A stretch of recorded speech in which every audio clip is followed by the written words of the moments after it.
Alors, je suis agent sportif depuis le début des années 2000,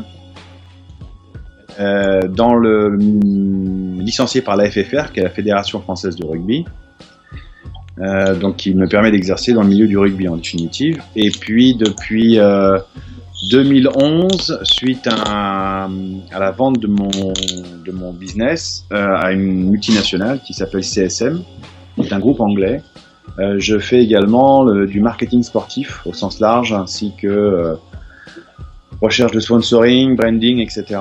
Donc sur des événements comme les Jeux Olympiques, l'Euro, la Coupe du Monde de football, etc. Alors en fait, il y a deux missions principales. La première, c'est la gestion de carrière d'athlètes, que ce soit directement ou par le biais de mes collaborateurs, mais d'athlètes donc dans le milieu du football, du rugby, du tennis, et puis également du marketing sportif pur et dur, sur les événements, sur du sponsoring, sur de l'événementiel, sur la recherche de sponsors pour des clubs, pour des fédérations, lors de compétitions, que ce soit la Champions League en football, la Coupe du Monde de football, l'Euro, les Jeux Olympiques évidemment, on travaille également dessus. J'ai eu un bac B en 86 et ensuite l'université de Paris 8 et de la Sorbonne. J'ai fait deux universités. J'ai fait du droit, du cours et des langues étrangères. L'activité principale, beaucoup du sens du contact, de la créativité, de la rigueur et un sens de l'organisation et de la négociation.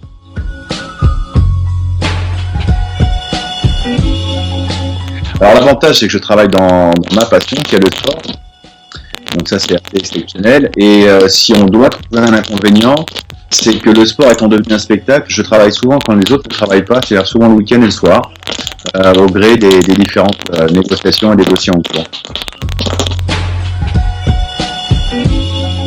Alors, en définitive, donc j'ai deux associés et puis nous avons plusieurs collaborateurs suivant les différents secteurs, la gestion d'athlètes, le marketing, le droit, etc. Parce qu'il y a aussi un conseil juridique et on en a besoin également pour un certain nombre d'opérations.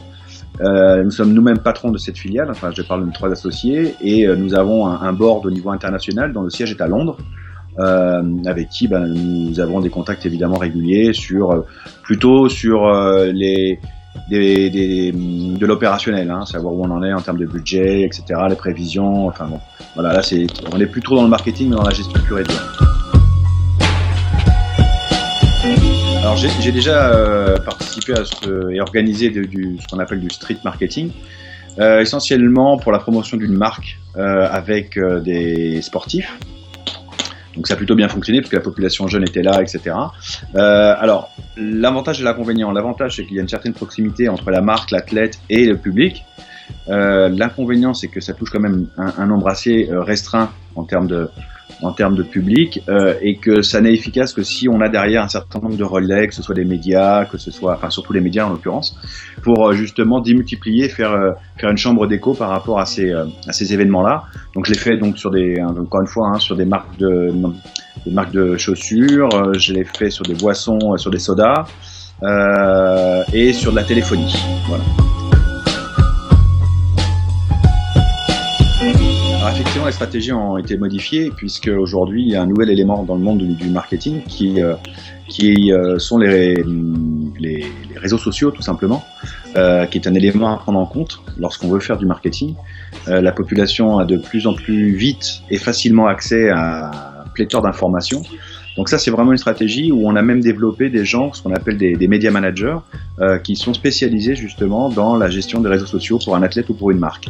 Donc voilà, ça c'est un des aspects fondamentaux qui a évolué depuis, je dirais, une dizaine d'années. Alors en fait, les difficultés, elles sont surtout liées lorsqu'on attaque des marchés, je dirais, en dehors de l'Hexagone, puisque ce sont des mauvaises appréhensions ou des méconnaissances culturelles des pays où on veut travailler, où on veut faire du street marketing ou du marketing tout court. Donc je trouve que la population aujourd'hui dans le monde du marketing n'est pas assez pointue en termes de connaissances des marchés et des connaissances culturelles des marchés qu'elle veut attaquer. C'est la plus grosse difficulté en définitive, ce qui nous oblige parfois, ou ce qui oblige parfois certaines sociétés à utiliser des ressources locales, ce qui n'est pas une mauvaise chose en définitive, mais c'est surtout ça la principale difficulté. Alors mon métier a un avenir tant que le sport fera rêver.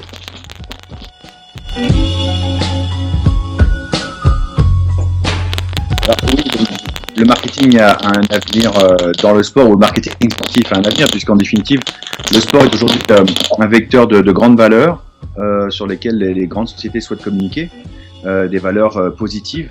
Donc j'ai envie de dire, tant que le sport restera un spectacle et tant que le sport restera ce qu'il est aujourd'hui et qu'il fera rêver et qu'il attirera du monde, le marketing sportif aura toujours sa raison d'être. Et aujourd'hui, il y a de plus en plus d'événements autour du sport. Il faut savoir que c'est quand même en termes de médias, les Jeux Olympiques et la Coupe du Monde de football ou du rugby sont les événements les plus regardés au monde. On parle de milliards de téléspectateurs. Donc le sport aujourd'hui unit et réunit tout le monde.